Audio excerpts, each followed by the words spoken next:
नमस्कार साथियों, मैं अभिषेक आपका स्वागत करता हूं आपके अपने ही परिवार ट्रू एग्ज़ाम में। साथियों, ईवीएस एनसीईआरटी नोट्स का कंप्लीट वीडियो आ चुका है, जिसे देखने के बाद आप 15 नंबर वहां से ला सकते हैं आसानी से, सिर्फ एक वीडियो को देखकर। तो उसके लिए आप प्लेलिस्ट में जाकर चेक कीजिए, मैंने वहां पे डाल दिया है। अगर वहां ना मिल रहा हो तो आप जाकर सर्च कर सकते हैं, सर्च बॉक्स में जाकर टाइप कीजिए ट्रू एग्ज़ाम ईवीएस नोट्स, आपको आसानी से मिल जाएगा, जाकर ज़रूर देखिएगा। इस वीडियो में हम डिस्कस करेंगे चैप्टर 5 पदार्थों का पृथक्करण। यहाँ से आपके क्वेश्चन बनते हैं। बहुत सी विधियाँ हैं पृथक्करण की, उन सब के बारे में हम बारी बारी से जानेंगे। तो पूरे वीडियो में शुरू से लेकर अंत तक बने रहिएगा। और वीडियो अभी तक लाइक नहीं किया है तो लाइक भी कर दीजिए। पृथक्करण की विधियाँ, सबसे पहली विधि है यहाँ हमारे सामने हस्तचयन। तो ये हस्तचयन विधि क्या होती है? इसमें गेहूँ, चावल या दाल होते हैं, तो उनमें जो बड़े बड़े कंकड़ पड़े रहते हैं उनको बुनकर अलग कर दिया जाता है, उनको उनसे अलग किया जाता है, निकाल दिया जाता है। तो इसे ही हस्तचयन विधि कहते हैं। आपने घरों में देखा होगा, मम्मी लोग चावल बुनती हैं तो चावल से वो छोटे छोटे कंकड़ को अलग करती हैं, निकालती हैं। तो उसी में हस्तचयन विधि का उपयोग किया जाता है। इसमें प्रायः अशुद्धियों की मात्रा अधिक नहीं होती। जी हाँ, इसमें अशुद्धियाँ यानी कंकड़ बहुत ज़्यादा नहीं होते। अगर सोचिए चावल जितने हैं उतनी ही अशुद्धि उसमें मिली हो, उतने ही कंकड़ मिले हों, तो क्या पॉसिबल हो पाएगा हस्तचयन विधि से? नहीं हो पाएगा, क्योंकि बराबर बराबर मात्रा में अशुद्धि होगी तो उससे नहीं निकाल पाएंगे। तो ये थी हस्तचयन विधि। अब बढ़ते हैं अगली विधि की ओर, जो है थ्रेसिंग।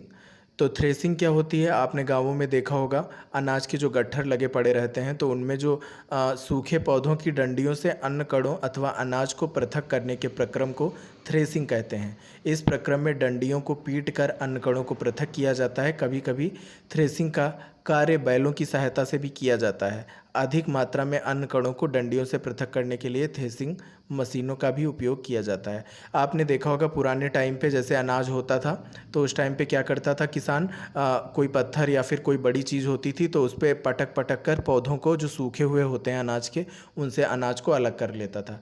तो ये पुरानी विधि थी। आजकल ज़माना थोड़ा आगे बढ़ चुका है, तकनीकें आ चुकी हैं, मशीनें आ चुकी हैं। तो आजकल थ्रेसिंग मशीनों से भी होने लगी है। जो अनाज होता है उसमें पूरे पूरे बंडल डाल दिए जाते हैं गेहूँ वगैरह के, अनाज अलग निकलता रहता है और भूसा अलग निकलता है, तो उसे ही थ्रेसिंग कहते हैं। तो इसमें क्या किया जाता है कि जो वो सूखे पौधों की डंडियाँ होती हैं उनसे अन्न कणों अथवा अनाज को पृथक किया जाता है। साथियों, वीडियो अच्छा लग रहा हो तो प्लीज़ लाइक भी करते चलिएगा। अगली विधि देखते हैं। साथियों, अगली विधि है निष्पावन। ये क्या होती है? देखिए, अभी हमने थ्रेसिंग पढ़ा था, तो थ्रेसिंग में क्या हुआ, अन्न कण और भूसे को अलग किया गया सूखे पौधे से। तो जो अनाज होगा उसमें कुछ भूसे के कण भी आ जाते हैं, हल्के होते हैं भूसे के कण, तो उसको अलग कैसे करेंगे? तो उसको निष्पावन विधि से अलग करते हैं। इसमें क्या करते हैं, जो अनाज होता है उसको सूप या किसी भी माध्यम से ऊंचाई से गिराया जाता है और हवा की दिशा में खड़े होते हैं, यानी कि उसके पीछे से हवा चल रही होती है और अनाज को धीरे धीरे हिलाते हैं। तो जो हवा के सामने जब हिलाएंगे, हवा आगे को जा रही है तो वो जो हल्के हल्के कण हैं उनको आगे उड़ाकर ले जाती है और जो शुद्ध अनाज होता है वो नीचे एकत्र कर लिया जाता है। तो ये निष्पावन विधि कहलाती है। इसमें अन्न कणों को पृथक कर लिया जाता है और जो वेस्ट होता है यानी जो भूसा होता है, जो थोड़ा बहुत आ गया है, उसको अलग किया जाता है। अब आजकल तो इसको मतलब पीछे पंखा भी रख लेते हैं और उसके सामने धीरे धीरे अनाज गिराते हैं पंखे के सामने, तो उसकी हवा से जो उसमें छोटे छोटे कण होते हैं वो उड़ के आगे चले जाते हैं और अनाज नीचे एकत्र हो जाता है। तो इसे ही निष्पावन विधि बोलते हैं, ध्यान रखिएगा, इन सबको पूछा जाता है। अगली विधि देख लेते हैं। अगली विधि है चालन। ये आसान सी विधि है। इसमें क्या होता है, जैसे आपने देखा होगा चलनी से जो आटा चालते हैं, तो आटा नीचे चला जाता है और ऊपर रह जाता है उसकी भूसी, जिसे रफेज भी बोलते हैं, तो वो ऊपर रह जाता है। तो इस विधि से क्या करते हैं हम, जैसे कोई भी चीज़ चालनी हुई तो उसको चाल लेते हैं और ऊपर जो कण रह जाते हैं, महीन महीन जो चीज़ होती है हमारी, वो नीचे चली जाती है। देखिए, इसको ऐसे समझते हैं। सबसे पहले हमने थ्रेसिंग देखा, यानी कि हमने सूखे पौधों से अनाज को अलग किया और वेस्ट को अलग कर दिया। फिर उसके बाद में हमने निष्पावन किया, उसमें जो अशुद्धियाँ रह गई थी उनको हवा के माध्यम से अलग उड़ा दिया। फिर उसके बाद में जो अनाज आया, जैसे गेहूँ आया, तो उसको पिसवा कर लाए तो आटा मिला। तो आटा जो होता है उसके साथ में भूसी भी होती है उसके अंदर, जिसे चोकर भी बोला जाता है। तो उसको कैसे अलग करेंगे? तो इसको हम चलनी के माध्यम से अलग करते हैं। तो जो बड़ी अशुद्धि यानी चोकर होता है उसे ऊपर निकाल देते हैं और नीचे आटा आ जाता है जो हमें शुद्ध रूप में मिलता है।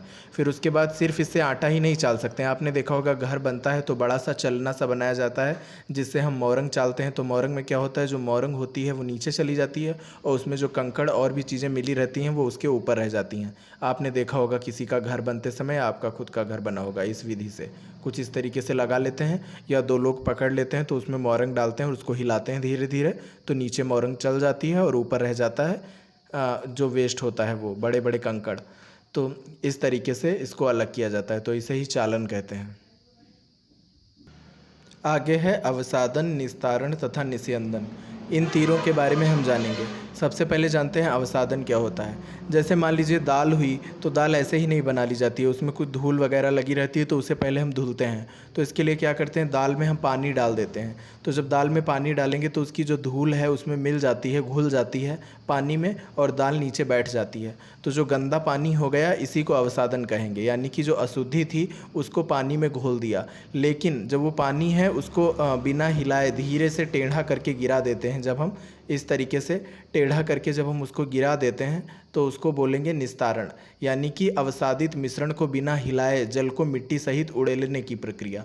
यानी जब उड़ेल देंगे, टेढ़ा करके गिरा देंगे, तो उसे निस्तारण बोलेंगे। अवसादन क्या था, जो वो मिट्टी घुल गई उस पानी में, वो अवसादन हो गया। यानी कि जो हम लोगों का दाल था वो नीचे बैठ गया, पदार्थ जो भोज्य पदार्थ था वो नीचे बैठ गया और गंदगी पानी में घुल गई, तो वो अवसादन हो गया। निस्तारण क्या होगा, वही गंदगी जो पानी में घुली थी उसको बिना हिलाए धीरे से टेढ़ा करके गिरा देना, उड़ेल देना, तो इसी को निस्तारण कहेंगे।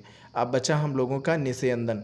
तो निस्यंदन को फिल्टर करना कहते हैं। जैसे चाय बनाते हैं तो चाय की पत्ती चाय में घुली रहती है, ऐसे तो पी नहीं लेते हैं, तो उसको जब हम छानेंगे, कप में डालेंगे, तो उससे पहले छन्नी लगा देते हैं। तो वो छन्नी में जो चाय डालेंगे तो चाय की पत्ती ऊपर रह जाती है और नीचे वो चाय निकल जाती है। अब आप बोलेंगे कि चालना और इसमें निस्यंदन में अंतर क्या रह गया। तो चालना जो होता है वो आप लोग ठोस चीज़ों के लिए करते हैं, जो दूसरे भोज्य पदार्थ होते हैं, जबकि लिक्विड जो कि द्रव अवस्था में है तो उसके लिए निस्यंदन किया जाता है। फिल्टर जो किया जाता है वो द्रव्य चीज़ों का किया जाता है, सॉरी द्रव जो लिक्विड होता है उसके लिए। जैसे चाय छानते हैं तो उसमें चाय की पत्ती जो ऊपर रह जाती है तो इसका निस्यंदन करते हैं। अरे आप लोगों ने देखा होगा पहले प्रैक्टिकल होता था जो किताबों में मिल जाता है छोटे बच्चों की, तो उसमें क्या होता है, घड़े घड़े कर कर रखे होते हैं, 4-5 घड़े एक दूसरे के ऊपर रखे रहते हैं, और सबसे ऊपर तालाब का पानी डाला जाता है सबसे ऊपर वाले घड़े में, और नीचे बजरी लगा दी जाती है। बजरी यानी छोटे छोटे कंकड़, छोटा सा छेद कर दिया जाता है, फिर उससे टपक टपक कर पानी दूसरे घड़े में आता है, फिर उसमें बालू पड़ी रहती है, फिर टपक टपक कर तीसरे घड़े में। इसी तरीके से कई प्रोसेस से गुजारा जाता है और नीचे सबसे शुद्ध पानी मिल जाता है जो प्योर होता है। तो इस तरीके से आपने शिव जी के मंदिर में वो घड़ा लटकता हुआ देखा होगा, वो भी इस तरीके से होता है जिसमें टपक टपक कर पानी गिरता रहता है। यानी कि किसी भी तरीके से पानी को पानी हुआ या किसी भी चीज़ को किसी माध्यम से चाल लेना, छान देना, तो उसी को निस्यंदन बोलेंगे, लिक्विड को। आई थिंक आपको क्लियर हुआ होगा। वीडियो अच्छा लग रहा हो तो प्लीज़ लाइक भी किया करिए। आगे दिया है वाष्पन। अब वाष्पन क्या होता है, जैसे आपने कभी भी पानी को गर्म किया होगा तो देखा होगा उससे जो भाप सी उड़ती रहती है, थोड़ी देर बाद जब पानी काफ़ी गर्म हो जाता है तो भाप सी उड़ने लगती है, तो उसी को वाष्पन कहते हैं। यानी कि जल को उसके वाष्प में परिवर्तित करने की प्रक्रिया वाष्पन कहलाती है। ये आप सभी को पता होगा। आगे हम और चीज़ें देख लेते हैं। जैसे समुद्र है, समुद्र में जो जल होता है उससे नमक कैसे प्राप्त किया जाता है। समुद्र के किनारे किनारे मेढ़ बना देते हैं। मेढ़ यानी छोटे छोटे से पांड बांध देते हैं, तो उसमें क्या करते हैं, समुद्र का पानी भर देते हैं, और फिर उसके बाद में मतलब जब सूर्य की गर्मी से वो ऊपर की ओर वाष्प बन के उड़ता है तो नीचे नमक रह जाता है। वो पानी उड़ जाता है वाष्प बन के और नीचे नमक रह जाता है। इस तरीके से हमें नमक मिल जाता है। अगला देखते हैं संघनन। तो संघनन क्या होता है, जैसे आपने पानी को वाष्प बना के उड़ा दिया, तो ये जो वाष्प बन के उड़ रहा है, जैसे यहाँ सामने केतली में देख सकते हैं, तो ये वाष्प बन के केतली के मुंह से निकल रहा है और उसने ऊपर प्लेट लगा दी है। तो प्लेट में जब ऊपर ये वाष्प उसी प्लेट में बार बार टकराएगी तो ये छोटी छोटी बूंदें पानी की दोबारा से बन जाएंगी। तो इन जो बूंदों को है कहीं पे हम एकत्र कर लें किसी पात्र में या बर्तन में, तो वो संघनन कहलाता है। यानी कि जो वाष्प है, वाष्प उड़ी और उसकी जो बूंदें हैं उनको इकट्ठा कर लेना ही संघनन कहलाता है। इस तरीके से संघनन प्रोसेस होता है पूरा। मतलब गर्म की जा रही है कोई चीज़, उसकी जो वाष्प उड़ती है, आपने देखा होगा कोई खाना बना रहे हैं या फिर कोई पानी वानी गर्म किया जा रहा है, उसके ऊपर अगर प्लेट ढक दें तो प्लेट में आपको अब थोड़ी देर बाद गैस बंद कर देते हैं तो जो वाष्प उड़ी थी वो प्लेट के ऊपर चिपकी छोटी छोटी बूंदें दिखती हैं, तो वही है संघनन। आई थिंक आपको क्लियर हुआ होगा। अगला देख लेते हैं। अगला पॉइंट है संतृप्त विलयन। तो संतृप्त विलयन क्या होता है, जैसे कोई भी जल है तो उसमें एक सीमा होती है, मतलब एक लिमिट होती है, उस लिमिट तक आप कोई चीज़ घोल सकते हो। जैसे कि सामने गिलास दिया हुआ है, इसमें नमक को घोला जा रहा है, तो एक ऐसा भी टाइम आ जाएगा जब नमक इस पानी में घुलना बंद हो जाएगा। आप इसमें कितना नमक घोल सकते हैं, कुछ देर के बाद जब उसके अणुओं का जो भी गैप होता है वो कंप्लीट हो जाएगा। जैसे ठोस द्रव गैस होते हैं, इनके जो मॉलिक्यूल्स होते हैं, जो अणु होते हैं वो दूर दूर तक होते हैं, किसी में पास पास होते हैं, ठोसों में पास पास होते हैं, द्रव में दूर दूर होते हैं और गैस में और ज़्यादा दूर दूर तक होते हैं। तो जो द्रव होता है उसमें जो अणु हैं वो जितनी भी दूर दूर तक हैं, जब ठोस को इसमें घोलते हैं यानी चीनी को मिलाते हैं या फिर नमक को घोलते हैं तो वो उन स्थानों को पूरा कर देते हैं, इसी में घोलते जाते हैं। लेकिन एक ऐसा टाइम भी आता है जब ये घुलना बंद हो जाता है, तो उसी को बोलते हैं संतृप्त विलयन, यानी कि जल में अधिक नमक नहीं घुल सकता। ये यहाँ पे डेफिनेशन शायद नहीं दी हुई है, लेकिन मैंने आपको समझा दिया है, यही होता है संतृप्त विलयन, यानी कि किसी भी विलयन की वह अवस्था जिसमें घुलने की मात्रा जब बंद हो जाए, यानी कि जिसमें उससे अधिक ना घोला जा सके। एक ऐसी सीमा भी आ जाती है, एक ऐसी लिमिट आ जाती है जब उससे ज़्यादा नहीं घोल सकते, एक ऐसी लिमिट आ जाती है, तो उसी को बोलेंगे संतृप्त विलयन। आई थिंक आपको क्लियर हुआ होगा। इस चैप्टर में हमने जो जो चीज़ें पढ़ी एक बार देख लेते हैं। इसके प्रमुख शब्द मंथन, संघनन, निस्तारण, वाष्पन, निस्यंदन, हस्तचयन, संतृप्त विलयन, अवसादन, चालन, विलयन, थ्रेशिंग, निष्पावन। तो यहाँ से आपके एक दो क्वेश्चन बन जाते हैं। थ्रेसिंग पूछ लेगा क्या है, या फिर पूछ लेगा निस्यंदन क्या है, संघनन क्या है, ये सब पूछा जा सकता है। तो आई थिंक आपको पूरे वीडियो से क्लियर हुआ होगा। इसका सारांश देख लेते हैं जो नीचे दिया हुआ है। हस्तचयन, निष्पावन, चालन, अवसादन, निस्तारण तथा निस्यंदन मिश्रणों से उनके अवयवों के पृथक्करण की विधियां हैं। अनाज से भूसा और पत्थरों को हस्तचयन द्वारा पृथक किया जा सकता है। भूसा अनाज के भारी बीजों से निष्पावन विधि द्वारा पृथक किया जा सकता है। किसी मिश्रण के कणों की अमाप में अंतर का उपयोग चालन एवं निस्यंदन प्रक्रियाओं द्वारा पृथक्करण में किया जा सकता है। रेत और जल के मिश्रण में रेत के भारी कण तली में बैठ जाते हैं और निस्तारण की विधि द्वारा जल को पृथक कर दिया जाता है। ये सब हमने इस वीडियो में जाना। साथियों, अगर वीडियो पसंद आया हो तो लाइक कीजिएगा, अगर ये चैप्टर अच्छा लगा हो तो लाइक कीजिएगा, समझ आया हो तो अपने दोस्तों के साथ भी शेयर कीजिएगा, और चैनल अभी तक सब्सक्राइब नहीं किया तो सब्सक्राइब ज़रूर कर लें। आगे आपको बहुत ही इंपॉर्टेंट चीज़ें मिलेंगी, सीटेट में आपको निश्चित ही इस चैनल से फ़ायदा मिलेगा। तो सब्सक्राइब करके ज़रूर रखें और अपने एक दो दोस्तों के साथ भी शेयर कर दिया करिए, क्योंकि मेहनत लगती है वीडियो बनाने में। साथियों, अगला चैप्टर है हमारे चारों ओर के परिवर्तन। तो इस चैप्टर में हम कुछ चीज़ें जानेंगे। हम जल्दी जल्दी से इसलिए चल रहे हैं क्योंकि काफ़ी चैप्टर हैं। अभी हम क्लास 6 का ही डिस्कस कर रहे हैं। ये सभी चैप्टर क्लास 6 के हैं, फिर इसके बाद 7th के देखेंगे, फिर 8th के देखेंगे। सभी के हम देखते चलेंगे। हम NCERT की बुक से पढ़ रहे हैं, तो आप निश्चिंत होकर सब ध्यान से पढ़ते चलिए, आपको यहाँ से निश्चित ही फ़ायदा मिलेगा। यहाँ पे दिया है, क्या सभी परिवर्तन सदैव उत्क्रमित किए जा सकते हैं। उत्क्रमित का मतलब होता है वापस उसी अवस्था में ला देना। जैसे कि मान लीजिए आपने गुब्बारा फुलाया था और वो फट गया, तो उसके बाद क्या आप उसी अवस्था में उसको ला सकते हैं, दोबारा से गुब्बारा बना सकते हैं? तो नहीं। तो इसका जवाब होगा नहीं, सभी परिवर्तन उत्क्रमित नहीं किए जा सकते। यानी कि कई चीज़ें ऐसी हैं जो एक बार हो गई या एक बार टूट गई तो उसे दोबारा नहीं बनाया जा सकता। वहीं कुछ चीज़ें दोबारा उसी अवस्था में लाई जा सकती हैं। जैसे कुछ चीज़ों का आकार कुछ चीज़ों की अवस्था बदली जा सकती है या आकार बदला जा सकता है। जैसे कागज़ है तो उससे आप कोई खिलौना बना सकते हैं, हवाई जहाज़ बना सकते हैं। जैसे आटा है तो आटे की छोटी छोटी सी उसकी लोई बना लेते हैं, फिर उसके बाद में उसको बेल लेते हैं, तो ये फैल गया ना, उसका परिवर्तन हो गया। यानी कि किसी अवस्था से किसी दूसरी अवस्था में परिवर्तन भी कर सकते हैं। इस चैप्टर में ज़्यादा कुछ खास नहीं है, छोटी छोटी चीज़ें हैं, कुछ ज़्यादा इसमें खास है नहीं। ये देखिए यहाँ पे दिया है, इसमें क्रियाकलाप दिया हुआ है। मोमबत्ती को जलाने से पहले उसे मापा गया है, फिर बुझाकर दोबारा से मापा गया है तो उसकी लंबाई घट जाती है। यही सब दिया हुआ है, इसमें ज़्यादा कुछ खास नहीं है। यहाँ पे कुछ प्रमुख शब्द दिए हुए हैं। परिवर्तन मैंने आपको बताया, जैसे किसी भी चीज़ से किसी दूसरी चीज़ को बना देना। जैसे कागज़ से वो कोई खिलौना बना रहा था। संकुचन मतलब होता है सिकुड़ाव, किसी भी चीज़ का सिकुड़ जाना। वाष्पन मैंने बता दिया था उससे पहले। और प्रसार मतलब फैलाव होता है, किसी भी चीज़ का फैलाव। जैसे हथौड़े से किसी चीज़ को पीटें तो फैल जाती है, उसी तरह से।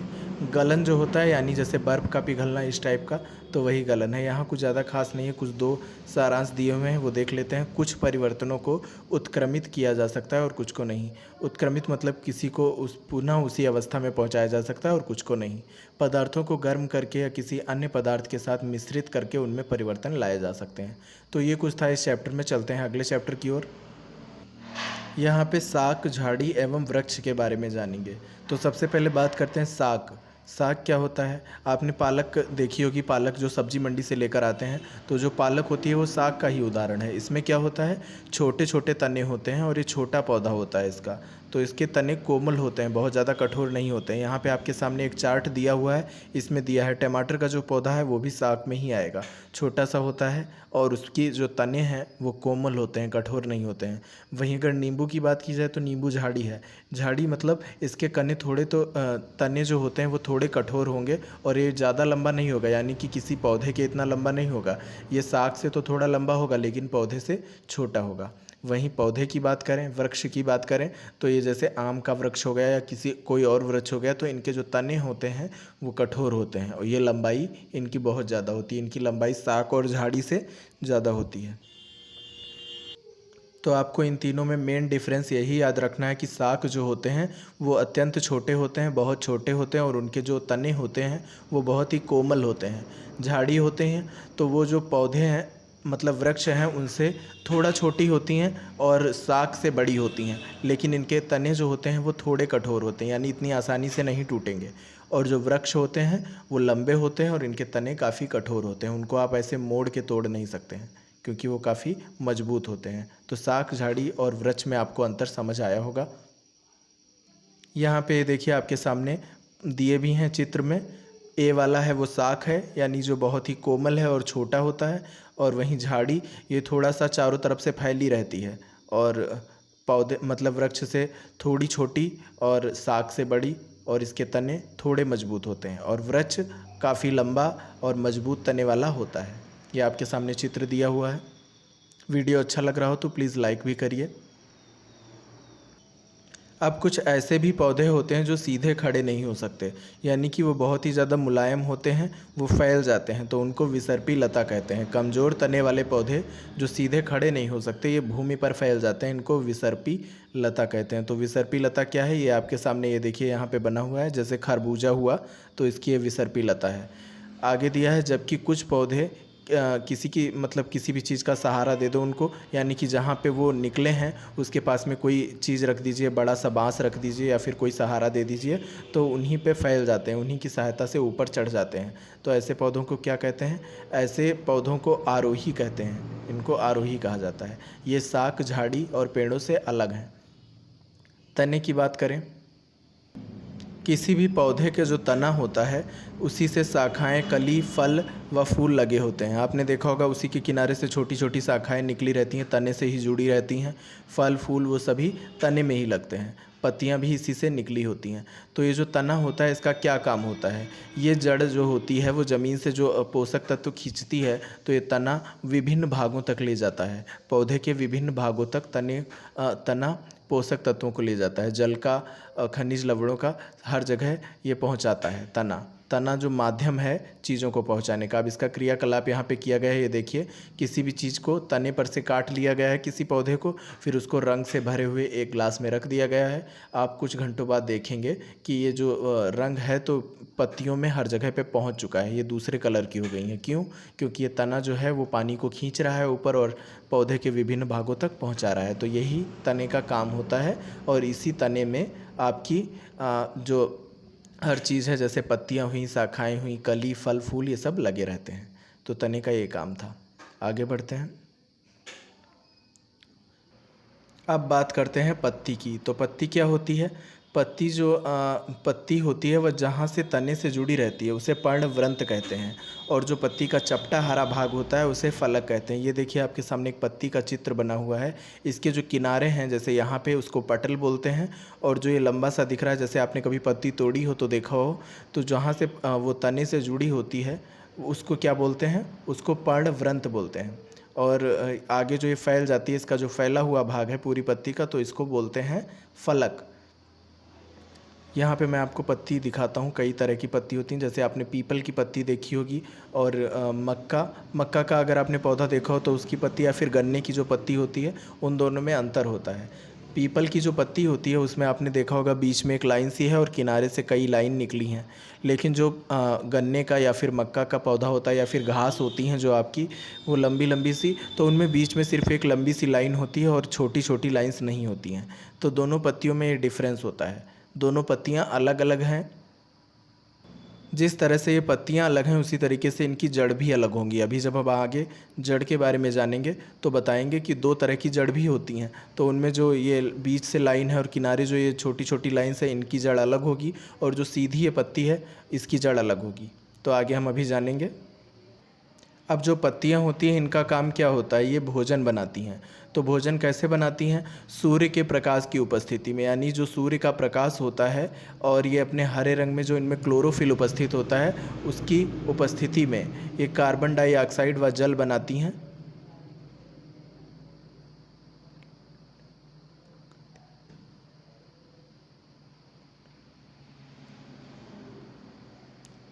सॉरी साथियों, मैंने गलत बोल दिया।